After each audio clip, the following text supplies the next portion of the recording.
The cost to build the federally owned Trans Mountain pipeline has skyrocketed by 70%. Despite the jump, Ottawa insists it was a good investment, as those opposed just got handed $5 billion more reasons to oppose it. CTV's Binder Sudjan reports.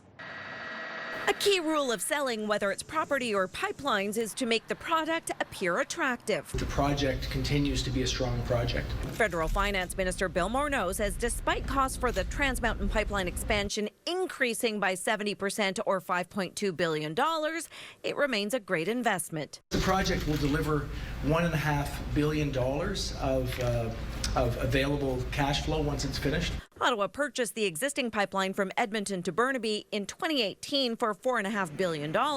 Now the twinning is expected to hit $12.6 billion, in part due to delays and more regulations to clear. We don't intend on keeping this in government hands. To put a sold sign on the pipeline, first the government has to make sure it gets built.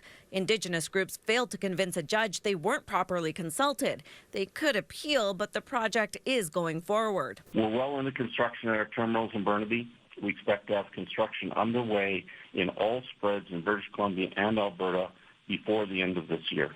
Despite the hard sell, those opposed say the pollution and risk of a spill is too big a risk, especially when you take the total bill into account. The federal government needs to understand that $16 billion could go a long way to fighting climate change rather than making it worse. A group of Indigenous investors is interested in purchasing a portion of the pipeline. Morneau says Ottawa isn't in formal talks to sell it just yet. Binder Sudjan, CTV News, Victoria.